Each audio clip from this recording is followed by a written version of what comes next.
rike kyautar sa zan baki ya zamo hujja ta soyayya. So zanar ka makamin yaki ba makawa, in har ka gabar rabe sai ne sanadin mutuwa. Karfin hali akan ka nake karkai makuwa, daga nan da zuwa na kan samu daga kai dai babu jayayya. Zo ki ban yarda in baki karki fasawa, so da sauya kama mai yinsa za ya ganewa haka yake. So makaho ne mai sanya zuciya hauka, in ya kama mutum gangar jiki da ruhi sa shawara. Za na shuka furannin so ta hoki yau tsinka, na faɗa miki ke ce ɗai guda da ba ta muka. So jarabta ne zai saka maka yau hauka, bai da siffa ko da za ka so ka gan shi a dan haka yake.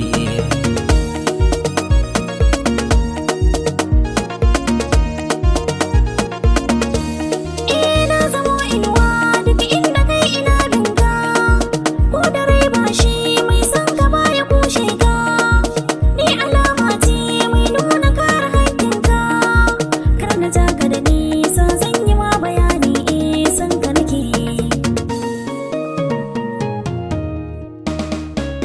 Idan dare ya tsala shauƙin so kuma za ya yi karuwa, dukan tunani za ya tsaya shauƙi bisa kan soyayya. Idan dare ya tsala shauƙin so kuma za ya yi karuwa, dukkan tunani za ya tsaya shauƙi bisa kan soyayya. Na baki amanar zuciya kin karba, kin adana sako ma koko ne a gare ki na zo zan bayyana.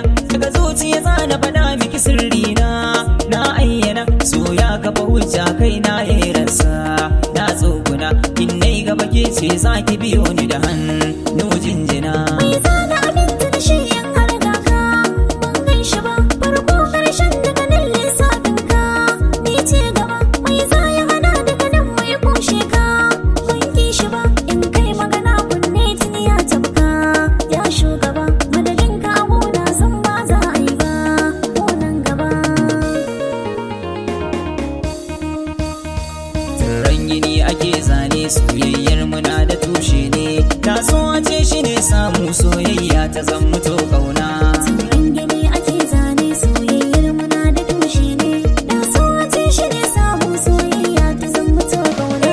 Shi so ya kan shige zuciya zauna babu tambaya, in yayi makatar ko ka shige ciki sai da bibiya, dan zai batar da kai ne ciki yasa ai ta cikiya. Shi ne rabo ya kan sama, amma idan ya yi nema kai ne rabon ka ka samu ba na gaban ka zo mu sha kauna.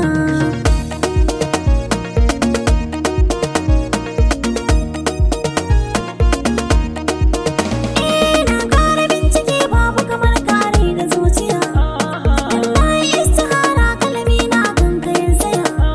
Ka zan barin wata biyu na muje kai min da rakiya. So ya saka ni na yi rama, da zuwanki sai na warke ma, babban rabo ni na samu tun da kanki kin gaban kauna.